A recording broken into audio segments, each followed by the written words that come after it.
ఎప్పుడన్నా బయటికి వెళ్ళినప్పుడు 2 పూలు పెట్టుకొని పోతే బాగుంటుందని చెప్పేసి నేను ఏదో 2 చెట్లు వేసానండి.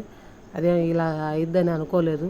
నాకైతే చాలా పెయిన్ అయితే వస్తుందన్నమాట ఈ పూలన్నీ కలెక్షన్ చేయటం అంటే. మొత్తానికైతే చూస్తున్నారు కదా. హాయ్ అండి, అందరికీ నమస్తే. వెల్కమ్ టు అమ్మమ్మ గారి ఇల్లు. ఎలా ఉన్నారు మీరందరూ? మేమైతే బాగున్నామండి.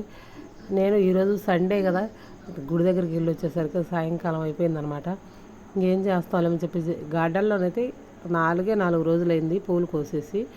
అయినా సరే మళ్ళీ మొత్తం అయితే పూలు అయితే విపరీతంగా కాసాయన్నమాట. అవన్నీ చూసేసరికి అబ్బా ఇన్ని పూలు నేను మళ్ళీ కొయ్యాలా అని చెప్పేసి ఆలోచిస్తున్నా. ఈ లోపల మా అమ్మాయి వాళ్ళు ఈరోజు సండే కదా, అంటే మా ఇంటి దగ్గర సీసీ రోడ్లు వేసారనమాట. అవి చూడడానికి వచ్చింది. వచ్చిన తర్వాత ఇన్ని పూలు అన్నీ మళ్ళీ వేస్ట్ అయిపోతాయని చెప్పేసి గార్డెన్లోకి అయితే వచ్చేసాము. చూస్తున్నారు కదా.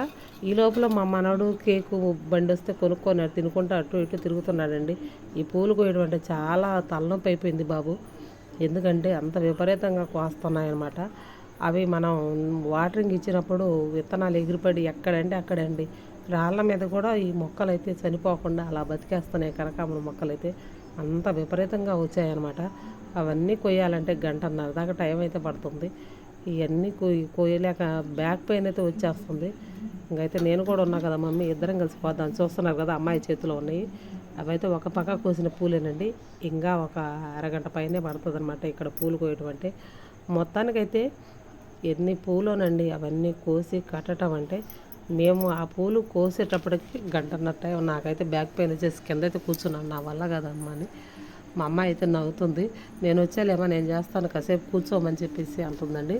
అంత పిట్ట కొంచెం కూత ఘనం అంటారు కదా, అట్లా చిన్న చెట్టుకైనా సరేనండి విపరీతంగా పూలు అనమాట.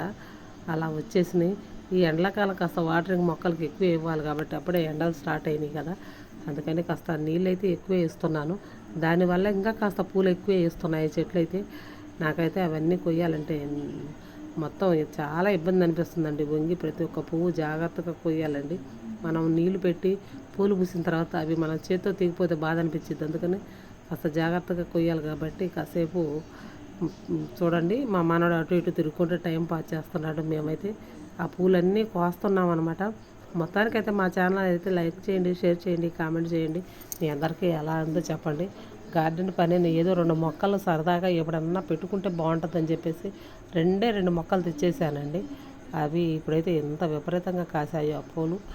ఎక్కడ పడితే అక్కడేనండి భలే వచ్చేసినాయి. ఇంకా వేరే మొక్కలు పెట్టే అంత అవకాశం కూడా లేదండి.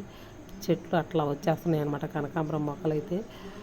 కొంతమంది మాకు చెట్లు అయితే బతకట్లేదు అంటారు, కానీ చాలా ఈజీగా పెరిగిపోయే మొక్క ఏదన్నా ఉందంటే అది కనకాంబరం మొక్కేనండి. అలా మనం వాటరింగ్ ఇచ్చినప్పుడు ఆ విత్తనాలు ఎక్కడైతే ఎగిరి పడతాయో అక్కడ రాళ్ళు ఉన్నా సరే, మట్టి లేకపోయినా ఆ రాళ్ళ నుంచి అంత విపరీతంగా వచ్చేస్తున్నాయండి. నేను వేసిన పూలు అయితే మాత్రం చాలా అంటే చాలా అండి. మీరే చూడండి, ఈ కళ్ళతో మీరే చూడండి ఎన్ని పూలు అవుతున్నాయో. అదిగో చూపిస్తున్నాడు చూడండి మా మనడు. మేము కోసే ఇంకా ఉన్నవి అప్పటికి అవైతే చూపించారనమాట. మొత్తానికైతే ఈరోజైతే మాకు ఆదివారం ఇలా గడిచిపోయిందండి. అవన్నీ పూలు మాలగట్టడానికి చాలా టైం పట్టిద్ది కదా, ఇద్దరం కలిసి కోస్తేనే ఇంత టైం పడుతుందండి. నేను ఒక్కదాన్ని ఉన్న రోజు పూలన్నీ కోసి అవి మాలగట్టి పంపించాలంటే దాదాపు 2-3 గంటల టైం అయితే పడుతుంది. చాలా బ్యాక్ పెయిన్ అనిపిస్తుంది అనమాట. మొత్తానికైతే ఇవైతే తీసి కొన్ని ఉంచుదా అని చెప్పేసి నేను ఆలోచిస్తున్నాను. అయితే మనం ఇంత బాగా పెంచుకుంటే పూలు అంత బాగా వస్తున్నాయి, ఇవన్నీ తీసేయాలంటే కొంచెం బాధనే అనిపిస్తుంది. అయినా సరేనండి, వేరే మొక్కలు వేసుకోవడానికి కూడా ఆప్షన్ అయితే లేదు. అంతా కనకాంబరం మొక్కలు ఒక తోటలాగా అయిపోయిందనమాట నాకైతే. వాటన్నిటిని తీసి ఏదైనా ఇంకేదైనా 4 రకాలు వేసుకుంటే బాగుంటుందని చెప్పేసి ఆలోచిస్తున్నా. సరేనమ్మా నీ ఇష్టం అని చెప్పి పిల్లలు అయితే అంటున్నారు. మొత్తానికైతే కనకాంబరాలు కోసే పని అయితే అయిపోయిందండి. ఇలా లోపలికి వచ్చేసాము. వచ్చిన తర్వాత సాయంకాలం అయిపోయిందండి. ఈ సాయంకాలం ఏంటంటే మళ్ళీ డాబా మీద సన్నజాజి మొక్క అయితే ఉందండి. అవి కూడా పూలు చాలా బాగా వస్తున్నాయి అన్నమాట. సరేలే కోసిన పూలన్నీ పైకి తీసుకెళ్దామని చెప్పేసి మేమైతే పైకైతే వెళ్తున్నాము. ఈ లోపల అవన్నీ కోసేసరికి మాకైతే దాహం వేసిందనమాట. వాటర్ తాగుతున్నాం. చూస్తున్నారు కదా, ఇదైతే కింద నుంచి వచ్చిన మొక్క పైకి. ఇంకా ఇవైతే మొత్తానికైతే పూలు అయితే కొయ్యాలి. ఇక్కడ ఇవన్నీ కోస్తున్నాము. సన్నజాజి పూలు కూడా చాలా బాగా స్మెల్ అయితే మళ్ళీ సాయంకాలానికి గుప్పు గుప్పున వస్తుందండి. ఆ పూలు ముగ్గురం కలిసి కోస్తే చకచక అయితే కనకాంబరాలు మాల కట్టుకుందామని చెప్పేసి మేమైతే కోస్తున్నాం చూడండి. మొత్తానికైతే పూల మొక్కలు వేసుకుంటే ఎంత పనోనండి, మనకు కూడా కంటే బాడీకి ఎక్సర్సైజ్ అనేది చెప్పాలి. ఎందుకంటే అవి కొయ్యటం, మాల కట్టడం చాలా అండి. నాకైతే విపరీతమైన బ్యాక్ పెయిన్ అయితే వచ్చేస్తుంది ఈ పూలన్నీ మాల కట్టడం అంటే. అయినా సరే ఇంక పిల్లలు వచ్చారు కాబట్టి వాళ్ళైతే నాకు సాయం చేస్తున్నారని చెప్పేసి నేనైతే పూలైతే మాల కట్టడానికి మా అమ్మాయి వెళ్ళేటప్పుడు ఇంటికి తీసుకెళ్తానని చెప్పేసి పూలన్నీ కోసి చక్క మాల కడదామని చెప్పేసి ఇలా అయితే చేస్తున్నాం అనమాట. కానీ పూలు మాత్రం చాలా మంచి స్మెల్ వస్తున్నాయండి. మల్లెపూలు కూడా ఇప్పుడిప్పుడే మొగ్గలు అయితే వస్తున్నాయన్నమాట. అవి ఎంత టైం పట్టేదో తెలియదు. అవి కూడా వచ్చిన తర్వాత అవి ఇవి కలిపి అన్నీ కలిపి మాల అయితే కడదామని చెప్పేసి కూర్చున్నాము. కాకపోతే మా ఇంటి డాబా మీద కాస్త డస్ట్ అండి, బకెట్లు తిరుగుతాయి కాబట్టి ఇక్కడ కాస్త డస్ట్ అయితే పడుతుంది. ఆ డస్ట్లో కూర్చొని పట్టాలంటే మళ్ళీ బాగోదు, పూలన్నీ పాడైపోతాయని చెప్పేసి అవన్నీ కోసుకొని మళ్ళీ తిరిగి కిందికైతే వచ్చేసి పూలైతే మాల కట్టుకుందామని చెప్పేసి అనుకుంటున్నాము. మొత్తానికైతే మాకైతే ఇవాళ ఎంత పని ఉన్నో చూడండి. అవన్నీ కోసుకోవటము, మాలలు కట్టుకోవటము, పూలు కోయటం అయితే అయిపోయింది. మా అమ్మాయి కింద పైకి వెళ్తే అంత దుమ్ముగా ఉంది. మమ్మీ కింద బాగలేదమ్మన్నది. ఈ లోపల నేనైతే కూర్చున్నాను మాల కడదామని. అయినా సరే వద్దులేరా అమ్మ, కిందికి పైకి వెళ్దాం, పైకి వెళ్ళి మొత్తం దుమ్ము ఉంది, కిందికి వెళ్ళి పూలు మాల కట్టుకుందాం అని చెప్పేసి అనేసరికి మళ్ళీ కిందికి వచ్చామన్నమాట.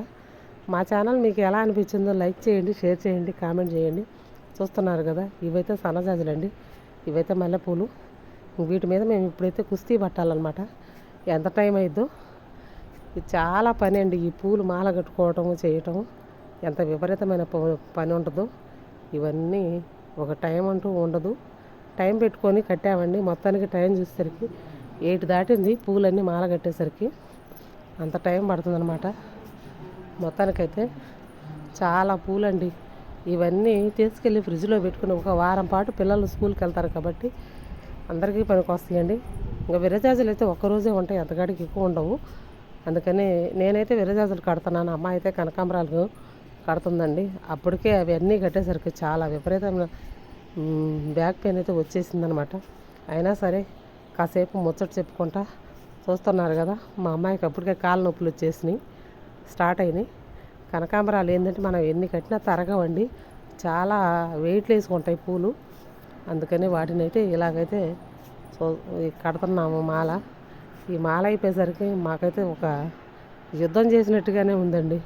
అన్ని పూలు అనమాట. అట్లా కట్టాలంటే ఎలాగైనా పూలు మాల కట్టే వాళ్ళకి ప్రాక్టీస్ ఉంటే వాళ్ళు చక్క కడతారండి. మనం ఏదో 4 పూలు కట్టుకొని జల్లో పెట్టుకొని లేదా దేవుడు పూజకు వాడుకుంటునే వాళ్ళం కాబట్టి అంతసేపు కట్టడం అంటే అది కష్టమే అనిపిస్తుంది. మొత్తానికైతే మీకు ఎలా అనిపించిందో కామెంట్ చేయండి, నచ్చితే లైక్ చేయండి. మీ అందరికీ నచ్చిందని అనుకుంటున్నాను నేను. ఎందుకంటే ఈ పూల పని చాలా పెద్ద పని అనమాట.